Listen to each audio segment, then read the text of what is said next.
So under the National Government Affirmative Action Fund, we support almost every project, and PWDs are also a project that we support, an initiative that we support. So with organizations like Susie's organization, we actually realize that the children who have cerebral palsy require specialized wheelchairs. Now, the reason why I decided to support Susie is because she was fabricating those chairs locally, and she actually has physicians who go and measure the children and actually make tailor-made chairs for the children. And also we're trying to support local industry. So here we find that the Juakali is also involved. They're making these chairs. The reason why I've come here to the workshop, we're going to present these chairs next week, the first 10 chairs to the cerebral palsy children that are in the beneficiaries list. But Susie herself, having had a cerebral palsy child, she noticed the difficulties that she had, and besides the daycare to help the mothers, she's also now trying to come up with chairs that are actually able to serve the children better, because the standard wheelchairs don't work for cerebral palsy children. Now we know we have APDK, but the process with APDK has been very lengthy and tedious, and the initiative that Susie has to actually create a workshop that makes these chairs, we needed to support. So coming to this workshop, we're going to also look at what does the workshop require in terms of machinery and tools, because this is the way we end up getting into manufacturing. She's done a lot of research into the needs and the requirements and looked at the chairs that come from Europe, and I believe that on Tuesday, when we go and present these chairs to the actual beneficiaries, we will see that we've made a huge difference, because every chair is marked for a specific child who has been measured, and the chair is made to their specification and their requirements. So the National Government Affirmative Action Fund is about empowering small-scale industries, and also about providing services to the children who are with all manner of disability, and cerebral palsy is one of them. You asked about the data. I think it's when we support institutions like Susie, which work in the informal settlements, that we will actually be able to get data, because they also collect data for us. So as government, we support them, and then as the children come out, then we get to know how many children do we have in the society that we need to factor and assist. And we can't write off. I mean, we can never do the work that we do on our own. CBOs, self-help groups, civil society, NGOs are all instrumental in ensuring that government reaches the most marginalized members of our society, and the most vulnerable as well. I would like to give my thanks to our women rep, Nairobi women rep, Honorable Esther Pasaris, for supporting these children. You know that even if we have a workshop, we need somebody to sponsor the wheelchairs for the children, because we have so many children who require these wheelchairs. And our women rep is a noble person who saw through the needs of these children. And this is not the first time. She has done it severally, and she will continue serving with us, because she is one of the pillars with the special needs persons and persons with disabilities. So today, we are really, really grateful. We have 10 wheelchairs here. This means that these are 10 children who have been given mobility, who have been given legs. And we thank our women rep. We cannot 349. We don't have enough support to get the funds to be up.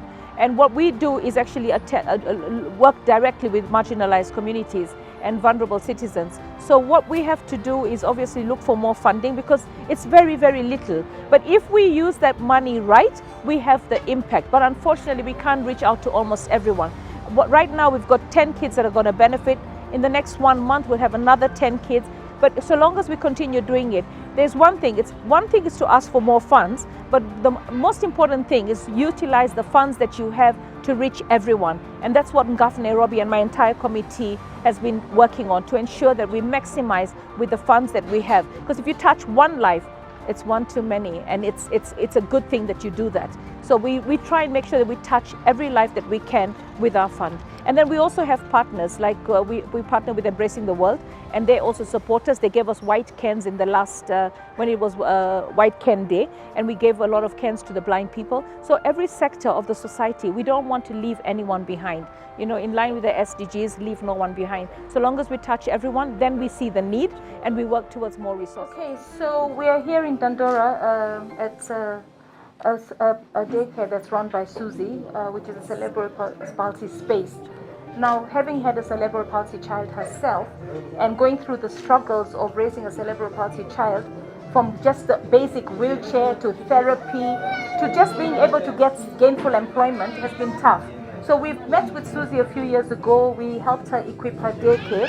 Now we've realized the majority of the mothers of these cerebral palsy children are unemployed. We've just met a woman who's actually been thrown out of her house because of rent arrears. I really need to champion and fight that when the government comes up with housing programs, that we literally give houses for free housing, or because already they're having so many issues. We actually take the data and then we give free housing to cerebral palsy or PWD parents on the ground floor for their children, with services like daycare so that the parents can go and work.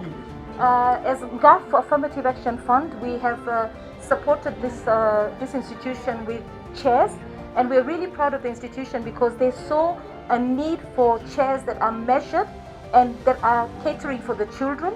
And they worked with the Juakali outfit in Kangemi, and they've made these 10 chairs. So it was, for us, it was like a pilot to see how will they make these chairs and whether they'll be able to be used. The idea today was to come here and have a look at the children on the chairs, and I'm seeing all the children are upright on the chairs. Can you imagine? The parents came here without carrying these children, their children who are actually disabled and very heavy, and some of the parents are very, very young. And there's a lot of struggles like rent challenges, etc. And I know that the stipend, the social fund that we're looking at, the 6,000, if that was implemented successfully to parents of disabled children, then at least the rent is taken care of. Once the rent is taken care of, then you have to cater for the food. But GAF can only work with institutions that are registered.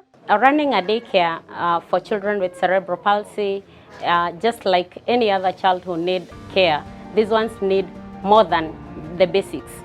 They have 6 basics actually. Other than the 3 basic, we have diapers, we have therapy and medicines. And covering all that in this institution is very hard. So I would like to actually, from the bottom of my heart, to thank Mheshimiwa Pasaris for coming through, at least with the mobility, because these are the legs of these children. And every time we see them lying down, helpless and without a social life, I feel like they deserve more. And for this, Mom, actually, I'm really, really grateful. And may God bless you. And when it comes to affirmative action to the most vulnerable, we need a lot more flexibility because we can't be textbook. Every institution is different. Like when we are told we cannot pay rent, right?